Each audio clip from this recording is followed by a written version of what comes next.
కలిగి తండ్రి మేము జీవించే వాళ్ళగా మమ్మల్ని ఆయుధపరిచింది. మాకు వాక్యాన్ని నేర్పిన జయశాలి గారికి సంపూర్ణ ఆయుష్ ఆరోగ్య బలాన్ని ప్రసాదించాలని మీ యొక్క సన్నిధిలో అర్థిస్తూ తండ్రి ఇంకా తండ్రి ఎవరైతే తండ్రి ప్రార్థన అవసరతని కోరి ఉన్నారో తండ్రి అస్వస్థతగా ఉన్న ప్రతి ఒక్క బిడ్డని మీ యొక్క సన్నిధిలో పెడుతున్నాం తండ్రి. గతంలో వారు మాతో పాటు కలిసి తండ్రి మీకు పనిలో ఉన్నారని మేము నమ్ముతున్నాం తండ్రి. మీ చిత్తమైతే వారికి సంపూర్ణ ఆయుష్ ఆరోగ్య బలాన్ని ప్రసాదించి మా మధ్యకు నడిపించమని బ్రతుకులాడుకుంటూ మా అందరికీ ఆత్మీయ స్వస్థతని మానసిక రుగ్మతని పోగొట్టి తండ్రి మీ యొక్క జ్ఞానాన్ని నింపి తండ్రి ఇక్కడ కూర్చున్న ప్రతి ఒక్క బిడ్డకి సంపూర్ణ ఆరోగ్యాన్ని ప్రసాదించమని వేడుకుంటూ విన్న వాక్యం నిష్ప్రయోజనంగా పోకుండా తండ్రి అనేక మందికి మేము దర్జల్లేవారంగా ఉండగలుగుతాం సహాయం లైక్ చేయమని వేడుకుంటూ యేసుక్రీస్తు వారి పుణ్యనామం మిక్కిలి వినయంతో ప్రతినాడు వేడుకొచ్చుకున్నాం తండ్రి. కూడి వచ్చిన దేవుని పిల్లలు మీ అందరికీ మన రక్షకుడు ప్రభు క్రీస్తు యేసు వారి నామమున నాకు శుభాభివందనాలు తెలియజేసుకున్నానండి. ఈరోజు ఏర్పాటు చేయబడిన అంశం వినయంతో విధాతను మెప్పించవచ్చా. వినయంతో విధాతను మెప్పించవచ్చా. విధాత అనగానే ఎవరండి? విధాత అనగానే ఎవరు? విధాత అనగానే తండ్రి అయిన దేవుడు. అర్థమవుతుందండి? అంటే ఇవేవో పదాలు అనుకోకండి. విధాతను మనం లోకంలో ఏది చేసినా ఏది కలిగి ఉన్నా ఎవరి కొరకు చేస్తున్నాం? మనుషుల కొరక, డాడీ గారి కొరక, ఇక్కడ నడిపిస్తున్న వారి కొరక కాదు కదా. తండ్రి అయిన దేవుడిని మెప్పించాలని మన యొక్క కష్టం, మన యొక్క కాలం, మన యొక్క సమస్తాన్ని ఇస్తున్నామండి, మన యొక్క కష్టాన్ని. మరి ఇలా ఇస్తున్నప్పుడు మనం చూసి దేవుడు మెచ్చాలి. మెచ్చేం చేయాలి? ఏమి ఇవ్వాలని, ఏమి తండ్రి నుంచి మనం కోరుకుంటున్నామండి? పరలోకాన్ని కోరుకుంటున్నాం. మెచ్చి ఆయన పరలోకం ఇవ్వాలనే మనం ప్రతిదీ చేస్తున్నాం. మరి భూమి మీద మనం బ్రతుకుతున్నప్పుడు క్రైస్తవ జీవితంలో మనం కలిగి ఉండవలసింది ఒకటి ఉందండి. ఎన్నో ఉన్నాయి. అందులో తండ్రిని మెప్పించే ఒక లక్షణం వినయం. వినయం కలిగి ఉంటేనే తండ్రిని మెప్పించవచ్చు. అంటే అనేకమైనవి రాయబడ్డాయి. వాటిలో ఒకటి అంటే అన్నీ కలిగి ఉండాలి. అందులో ఒకటి మనం ఈరోజు నేర్చుకోబోతున్నాం. అంటే ఎన్నో కలిగి ఉంటే కానీ తండ్రిని మనం మెప్పించలేమండి. ఏదో ఒకటి కలిగి ఉంటే, ప్రేమ కలిగి ఉంటే సరిపోతుందా? సరిపోదు. ఇంకా చాలా ఉన్నాయి. అవన్నీ ఒకటి ఒకటి ఒకటి మనం నేర్చుకుంటూ మన ఆత్మీయ జీవితాన్ని ముందుకు నడిపించుకుంటున్నాం. అందుకే మనం ఇంత కష్టంతో వస్తున్నాం. తెల్లవారు లేచి వండుకొని ఇవన్నీ చేసుకొని ఎందుకు వస్తున్నామండి? ఖాళీగా ఏదో ఇక్కడ ఏదో చెప్తారు వినేసి వెళ్ళిపోదాం, పని చేసి వెళ్ళిపోదాం కాదండి. పని ఎంత ముఖ్యమో జ్ఞానాన్ని నేర్చుకోవడం, వాటి ప్రకారం జీవించాలని నిర్ణయం తీసుకోవడం కూడా అంత ముఖ్యం. మరి విధాతను మెప్పించవచ్చు అంటే తండ్రి అయిన దేవుని మనం మెప్పించవచ్చా అని ఈ యొక్క అంశాన్ని ఈరోజు మనం నేర్చుకోబోతున్నాం. మరి వినయం అనగానే మనకి ఎన్ని అర్థాలు వస్తాయో తెలుసండి. వినయం అనగానే నిరాడంబరత, అనుకువ, నమ్రత, ఇంకా మర్యాద కలిగి ఉండడం. అలా చెప్తున్నాను. వినయం అనగానే ఎన్ని అర్థాలు వస్తాయంటే అనుకువ, అలాగే నిరాడంబరత, ఆడంబరాలకు పోకుండా ఉండడం, సాదా సీదాగా ఉండడం, మనల్ని మనం తగ్గించుకొని ఉండడం, వినయం కలిగి ఉండడం. అర్థమైందండి? అలాగే నిశ్శబ్దంగా ఉండడం కూడా వస్తుంది. ఎవరైనా కామ్గా ఉన్నారనుకోండి, మనం ఏమనుకుంటాం? అందరూ మాట్లాడుతున్నా కొంతమంది కామ్గా ఉంటారు. అర్థమవుతుందా? అలాంటి వాళ్ళని మనం చూసేమంటాం, ఎంత వినయం, ఎంత విధేయత. కమ్మ కట్టడానికి అంటాం, నిజంగా వాళ్ళు అలాగే ఉంటారు వినయంగా. అంటే నిశ్శబ్దంగా ఉన్నప్పుడు వాళ్ళలో మనం ఏం గుర్తిస్తాం? వినయంగా ఉంది ఈమె, ఈ అమ్మాయి లేక ఈమె అని అంటూ ఉంటాం. వారు పైకలా నటించినప్పటికీ మనం వాళ్ళని చూసి ఆకర్షితులం అవుతున్నామా? అనేక మంది ఆకర్షితులు అవుతారు. అలాంటి వాళ్ళని చూసి అవుతాం. పొగుడుతున్నామంటే అర్థం ఏంటండి? ఆకర్షితులు అవుతున్నామనే కదా అర్థం. అంటే నటించినప్పటికీ మనం ఆకర్షితులు అవుతాం. నిజంగా జీవిస్తే నటన లేని వినయం దేవుడు కోరుకున్నాడు. దేవుడి దగ్గరికి వచ్చేసరికి వేషధారులుగా ఉండకూడదు. అర్థమవుతుందా? వేషధారులుగా మనం ఉండకూడదు. అంటే నటించే వేషం, వినయం కలిగి నటించడం మనం చేయకూడదు. కానీ నిజముగా వినయం కలిగి ఉండాలని దేవుడు కోరుకున్నాడు. అలా వినయం కలిగి ఉండడం వల్ల ఎన్ని లాభాలు ఉన్నాయంటే ఇప్పుడు మనం చూడబోతున్నాం. ఎన్ని లాభాలు ఉన్నాయంటే చాలా లాభాలు ఉన్నాయండి. కాబట్టి దేవుడే స్వయంగా మనతో మాట్లాడుతున్నారు. నన్ను మీరు మెప్పించాలంటే వినయం కలిగి ఉండండి. వినయం కలిగి ఉండడం అంటే వినయం యొక్క పర్యాయ పదాలు మనం చూస్తే నిరాడంబరంగా ఉండాలి. ఎలా ఉండాలి? నిరాడంబరంగా. అంటే నిరాడంబరత అంటే అర్థం తెలిసిందండి మీకు? ఆడంబరాలు పోతాం, ఆడంబరాలు పోతాం, లేనిపోని గొప్పలు చెప్పుకుంటాం. ఇలాంటి వ్యక్తులు వినయం లేనివారు అని దేవుడు అంటారు. అలాగే మనకు ఉన్నంతలో మనం ఏం చేయాలండి? ప్రవర్తించాలి. తిండి విషయంలో కానీ, ధరించుకోవడం విషయంలో కానీ, ఏదైనా మనం ఇంట్లో ఫంక్షన్ చేసే విషయంలో మనకు ఉన్నంతలో మనం చెయ్యాలి. ఇది దేవుడు కోరుకుంది. తగుమాత్రపు వస్త్రముల చేతనే కానీ అంటాడు. చదువుకున్నారా? మరి మీకు ఎన్నోసార్లు చెప్పాం, మనకున్న జీతం తక్కువ కానీ మనం ఆడంబరాలకు పోతాం. నేను 10,000 ఉంటే కానీ 10,000 షేర్ అయితే కానీ కట్టనండి అంటే అదేంటది? ఒక క్రైస్తవ స్త్రీగా అలా చేయొచ్చా? ఆడంబరం. అలా ఉండకూడదు, నిరాడంబరంగా ఉండాలి. నీకు ఒకవేళ ₹1,00,000 జీతమైనా నువ్వు 10,000 రూపాయలు చీర కట్టాలని అనుకున్నా, నీకు స్తోమతన్నా నువ్వేం చేయాలి? కట్టకూడదు. ఇప్పుడు అంత కాస్ట్లీది కట్టుకొని వచ్చి సహోదరి మధ్య కూర్చున్నాం అనుకోండి, పక్కన వాళ్ళు డిస్టర్బ్ అవుతారా? ఖచ్చితంగా డిస్టర్బ్ అయిపోతారండి. ఇలా ఈరోజు ఎన్నో గొడవలు కుటుంబాల్లో పొరిగింటామని చూసి భర్తని గిల్లేసి కొట్టేసి రక్కేసి ఎన్నో చేసిన కుటుంబాలు ఉన్నాయి తెలుసా? విడిపోయిన కుటుంబాలు ఉన్నాయి. భర్త కొనట్లేదని వేరే భర్తను చూసుకోవడం, లేదా భర్త కొనలేదని దూషించడం, అవమానించడం, ఆ అవమానంతో భర్తలు సూసైడ్ చేసుకోవడం, లేదా భార్య బాధితుల సంఘంగా వాళ్ళు పెట్టుకోవడం. ఎన్నో మరి కేసులు కూడా పెట్టేస్తున్నారండి వారి మీద కొనట్లేదని. అంటే ఇదంతా దేనికి జరిగింది? ఒక అమ్మ చేసిన పొరపాటు వల్ల. ఇలా సెలబ్రిటీని చూసి మనం ఏమైపోతున్నాం? ఆడంబరాలకు పోతున్నాం. సినిమా యాక్టర్ని చూసి మనం ఇంట్లో అలా చేయాలనుకోవట్లేదు. చెప్పండి, వాళ్ళు ఏదైనా క్రీమ్ వాడారనుకోండి, అదే వాడేయాలనుకుంటున్నాం. మనకు స్తోమత ఉండదు. అయినప్పటికీ ఇది ఆడంబరాలు. క్రైస్తవులుగా మనం అవన్నీ చేయాలని మనం అనుకోకూడదు. అది ఏ విషయంలో అయినా కావచ్చు, ధరించుకునే విషయమా, మాట్లాడే విషయమా, మనం చాలా జాగ్రత్త వినయం కలిగి ఉండాలి. అలాగే ఇంకోటి ఏంటండి? అనుకువ కోసం దేవుడు చెప్పారా? స్త్రీలు ఎలా ఉండాలంట? పౌలు గారు తిమోతికి రాసిన మొదటి పత్రిక 2:9 అనుకువ కోసం చెప్పబడి ఉంటుంది. మనం ఎప్పుడు కడతా పెట్టుకున్నట్టు ఏముంది అక్కడ? మరియు స్త్రీలను అనుకువయు స్వస్థ బుద్ధి గలవారై. అనుకువ స్వస్థ బుద్ధి కలిగి తగుమాత్రపు వస్త్రముల చేతనే కానీ అనుకువ స్వస్థ బుద్ధి కలిగి ఉండాలి. ఆమె ఒకవేళ ఎక్కువ రకం చీర కట్టుకుంది అనుకోండి, ఫోన్లే కట్టుకుంది, అబ్బాయి ఎంత మంచిగా కట్టుకుంది, బాగుందండి అనాలి తప్ప అది కావాలి అనుకోకూడదు. అది స్వస్థ బుద్ధి, మంచి బుద్ధి.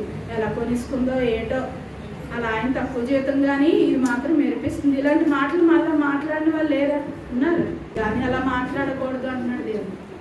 ఒకవేళ అలా చేశారనుకోండి, వారు ఎవరికి లెక్క చెప్పాలి? దేవునికి. స్వస్థ బుద్ధి, మంచి బుద్ధి ఉండాలి. అబ్బా మంచిది, నాకంటే మంచిది కట్టుకున్నారండి, బాగుందండి, సంతోషం అండి అని అనాలి. అలా ఎవరైనా అంటున్నాము ఒకరితో ఒకరు, ఇది ఎక్కడ కొన్నారండి, అర్జెంటుగా నాకు కొనియండి, లేదా ఇది ఆవిడ కొన్నది కాబట్టి నేను ఎలాగైనా ఇంటికి వెళ్ళి కొనేసుకోవాలి, మా ఆయనకి చెప్పి ఎలాగైనా అప్పు చేశాను. ఈ బుద్ధి మంచిది కాదంటున్నట్టు. స్తోమత ఉందనుకోండి కొనుక్కోండి, కానీ ఆశించడాలు, ఆడంబరాలు పోవడాలు ఇది వద్దు. అనుకువ స్వస్థ బుద్ధి కలిగి ఉండాలన్నాడు. అనుకువ అంటే తెలుసు కదా, మళ్ళీ మనం తగ్గించుకోవడం. అలాగే వినయంలో మరి ఈ యొక్క అర్థం వస్తుందండి, తగ్గించుకోవడం. మళ్ళీ మనం ఏం చేయాలి? తాను తగ్గించుకునేవాడు హెచ్చింపబడును. తను తగ్గించుకునేవాడు హెచ్చింపబడును. అంటే దేవుడు ఒక పదంలో ఎన్నో అర్థాలు మరి మనం విశ్లేషించినప్పుడు, పరిశోధించినప్పుడు ఆయన మనతో మాట్లాడుతూ ఉంటాడు. ఒకే దగ్గర ఆ వచనం కోసం లేదా మాట కోసం అర్థం చెప్పడు. అనేక దగ్గరలో వెతికితే వినయం కలిగి ఉండడం అంటే మనం తగ్గించుకోవడం, ఆడంబరాలకు పోకపోవడం, ఇవన్నీ ఉంటాయండి. ఈరోజు దేవుని వాక్యం తెలియని వాళ్ళు ఆ విధంగా చేస్తూ ఉంటారు. కానీ మనము కూడా అలా చేస్తే ఏంటి అర్థం చెప్పండి? అప్పుడు మనకు వినయం ఉన్నట్ట? విధాతను మెప్పించగలమా? అది ఎవరు అలా చేశారండి, మాకు వాక్యం బోధించిన వాళ్ళు అలా చేశారండి కనుక మేము చేస్తామండి. వద్దు. వాక్యం బోధించిన వాళ్ళు చేసిన వాక్యం ఏం బోధిస్తుంది, తండ్రి ఏం బోధిస్తున్నారు, అది మనం ఫాలో అవ్వాలి. కానీ ఒకవేళ వాళ్ళు ఏమైనా మర్చిపోయారేమో, వాళ్ళు అలా చేస్తున్నారు, వాళ్ళు మనం ఫాలో అవ్వకూడదు. ఇది ప్రారంభంగా మనం తెలుసుకోవాలండి. అలాగే నమ్రత అంటే తెలుసు కదా, నమ్రత అన్నా వినయం అన్నా తగ్గించుకోవడమేనండి. అలాగే ఇంకా మర్యాద కలిగి ఉండడం. మరి మర్యాద అనగానే మనకి పరిచారకులు ఎలా ఉండాలని చెప్తాడు, మాన్యులై. పరిచారకుల కోసం అదే అధ్యాయంలో చూడండి, పరిచారకులు అంటే దేవుని సేవ చేస్తున్నాం కదా, మన అందరం ఎవరమండి, దేవునికి పరిచారకులు. మోతి గారికి పౌలు గారు రాసిన మొదటి పత్రిక 3వ అధ్యాయం 11వ వచనం, అటువలే పరిచర్య చేయి స్త్రీలను మాన్యులై అంటాడు. పరిచర్య చేయి స్త్రీలమా? మనందరం పరిచర్య చేయి స్త్రీలమే కదండి. దేవుని పరిచర్య చేస్తున్నామా లేదా? పరిచర్య అంటే పని, దేవుని పని. పరిచర్య, ఉపచర్య ఇవన్నీ మరి దేవుని పని కిందకు వస్తాయి. పరిచర్య చేస్తాం, దేవుని ఉద్యోగం చేస్తున్న మనం ఎవరమంటే పరిచారకులము. అటువలే పరిచర్య చేయి స్త్రీలు ఎలా ఉండాలంట, మాన్యులై. మాన్యులై అంటే అర్థం ఏంటనుకుంటున్నారు? గౌరవప్రదమైన జీవితం జీవించాలి, మర్యాద కలిగిన స్త్రీలుగా ఉండాలండి.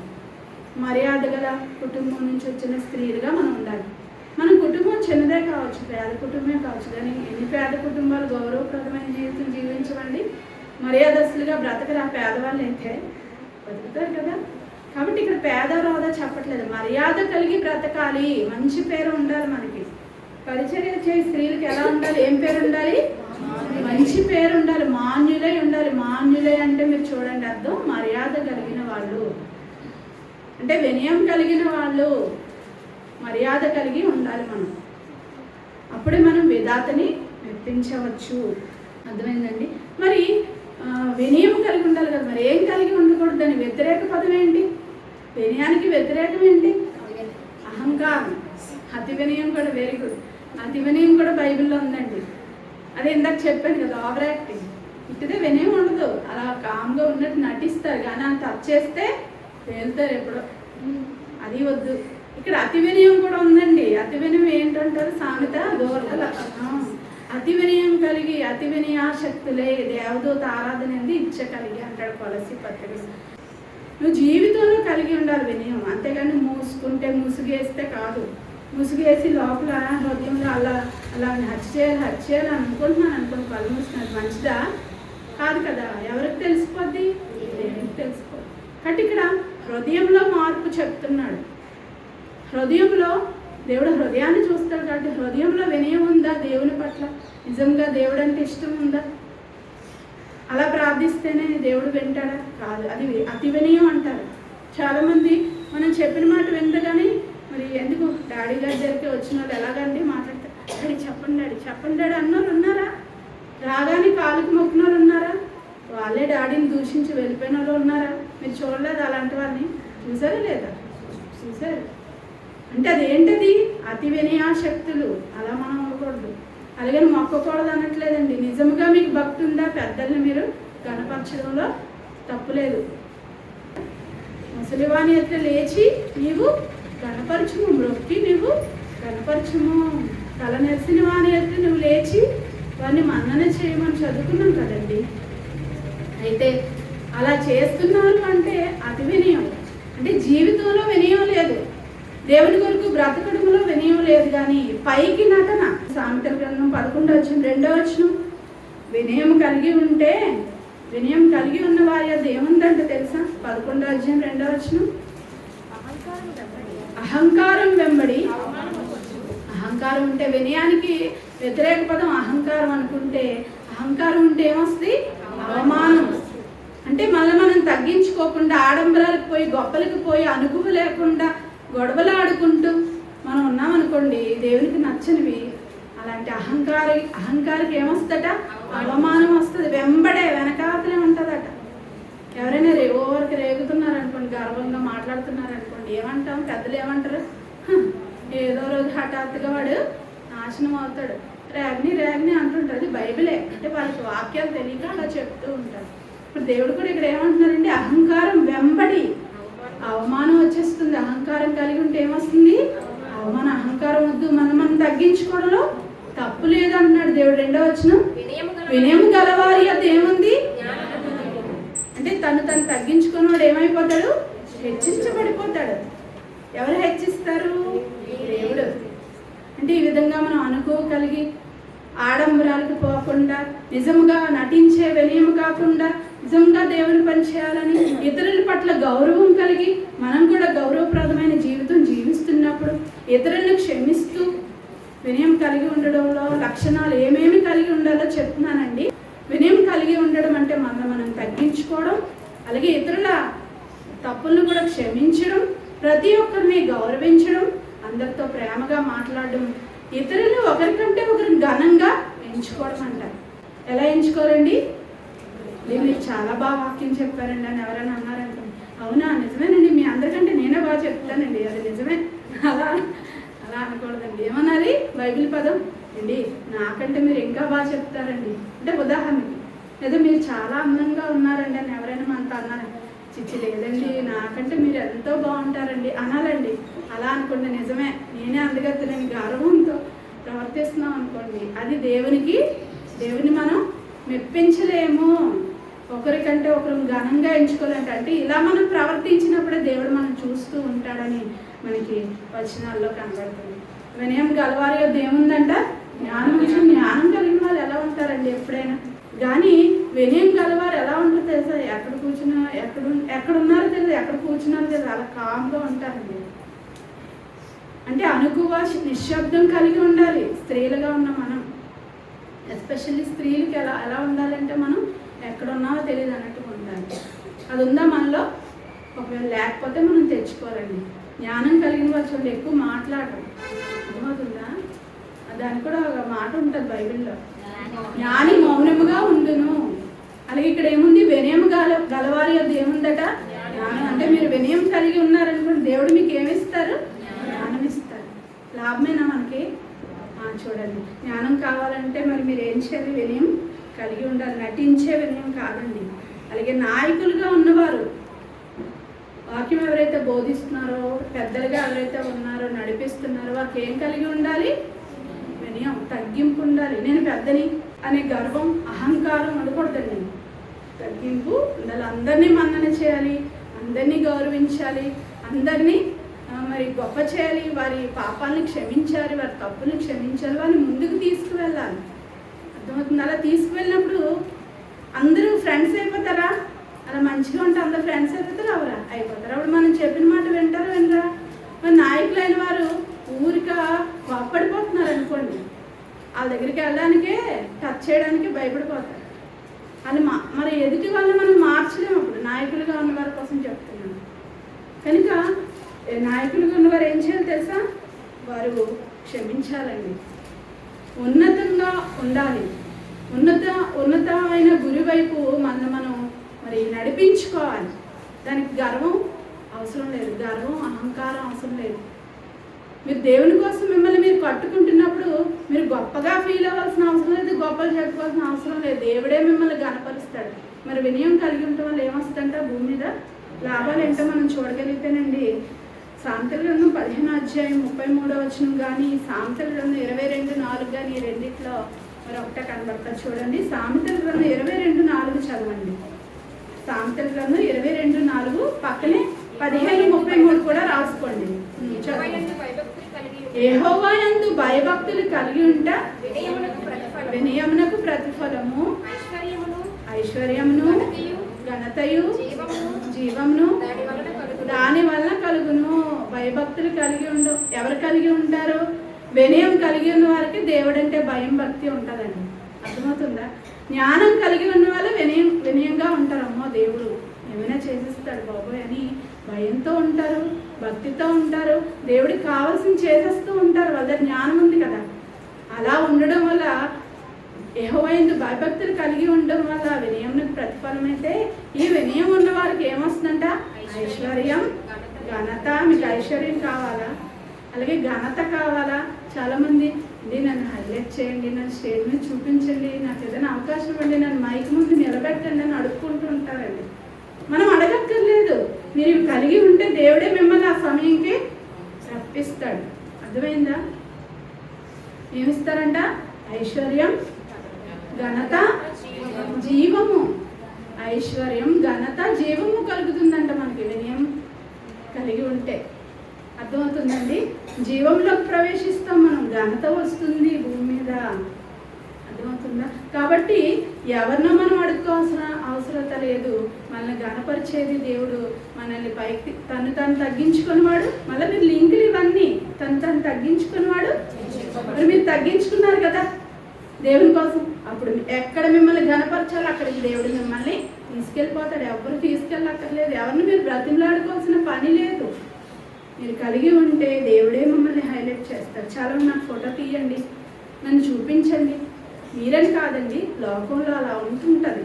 ఎందుకంటే మనుషులు కదా, చిన్న చిన్న సంతోషాలు మనకి ఇష్టం, అది తప్పని నేను అనట్లేదు. కానీ మనం మనుషులకు కనబడాలి, లేదంటే మనుషులు మనల్ని మెచ్చాలని, మనకు మనం హైలైట్ అవ్వాలి అనుకున్నాం అనుకోండి, అది కొంతకాలమే ఉంటుంది. దేవుడు చేసేది అనుకోండి ఎంతకాలమైనా ఉంటుంది.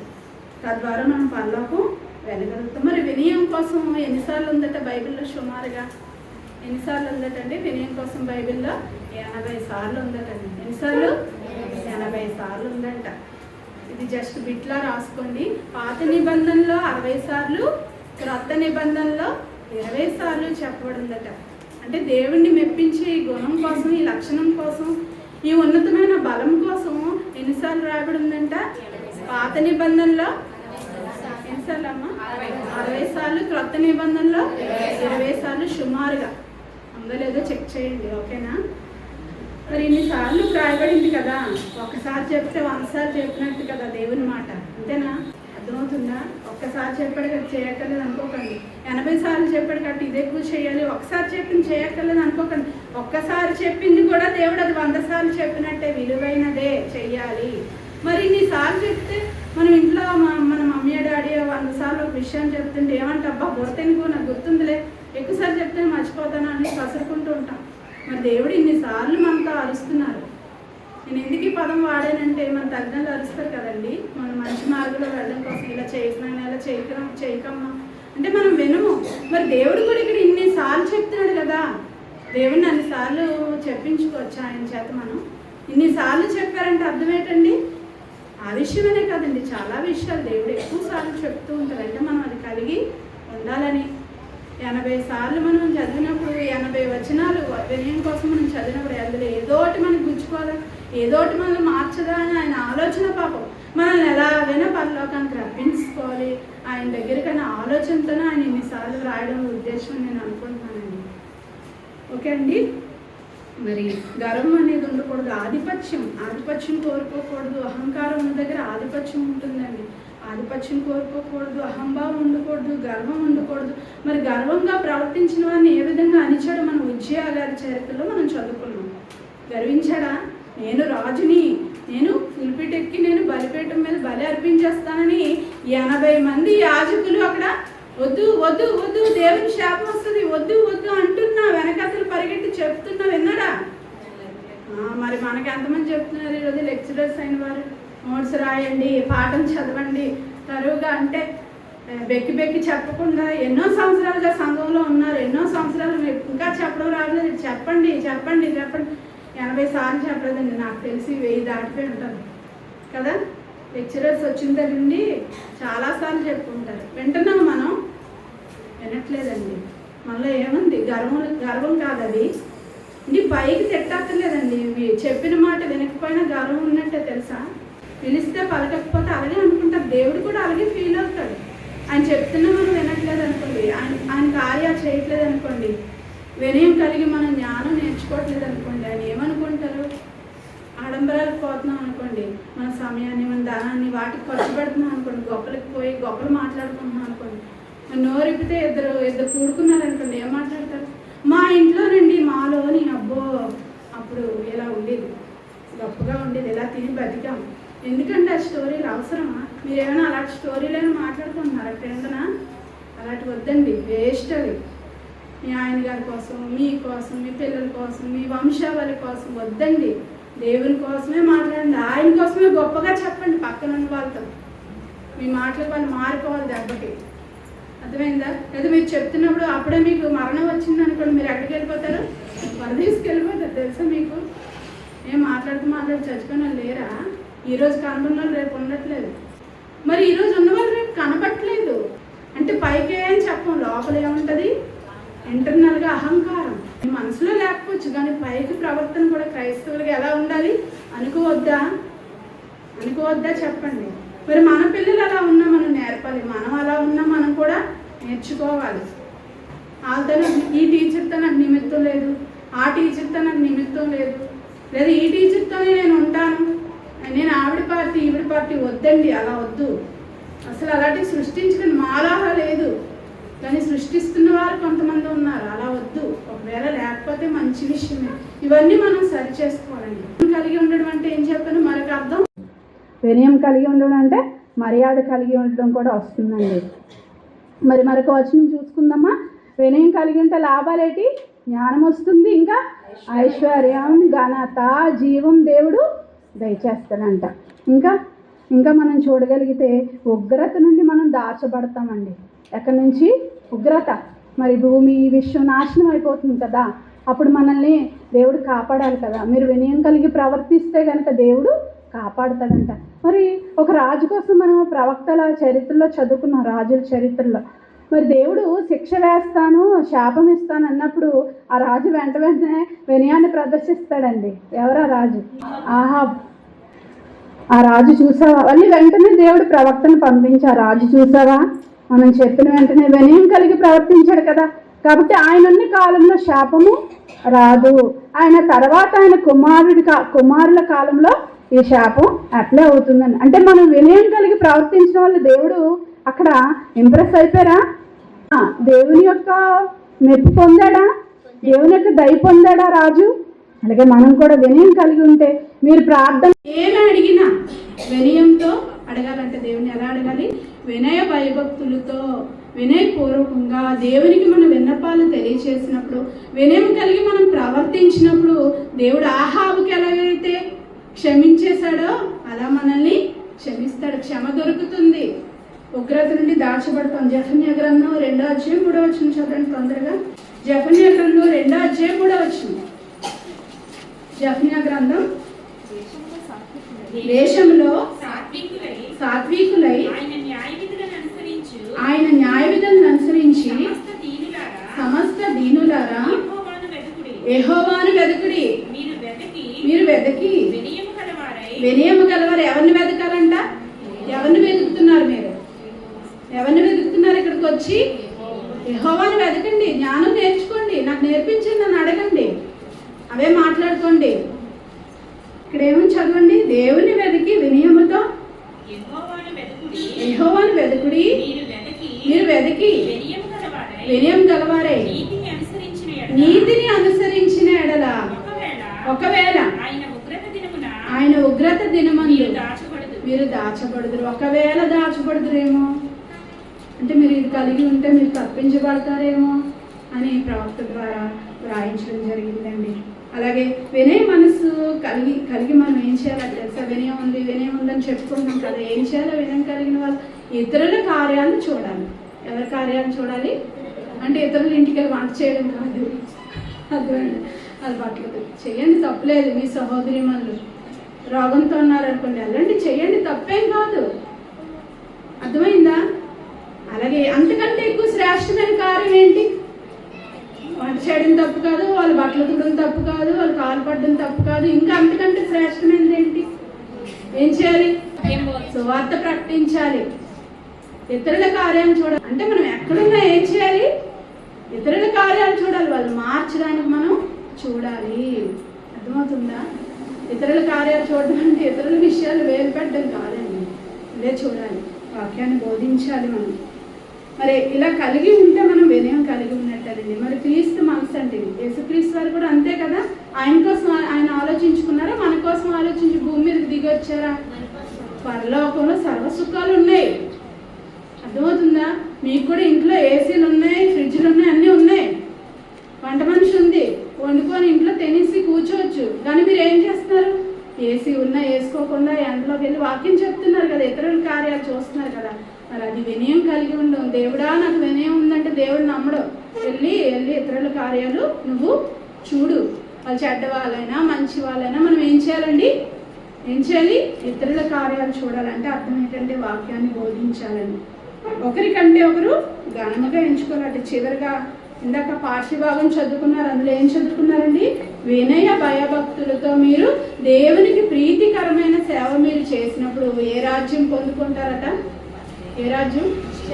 నిశ్చలమైన రాజ్యం పొందుకుంటారంట. నిశ్చలమైన రాజ్యం అంటే ఏదండి?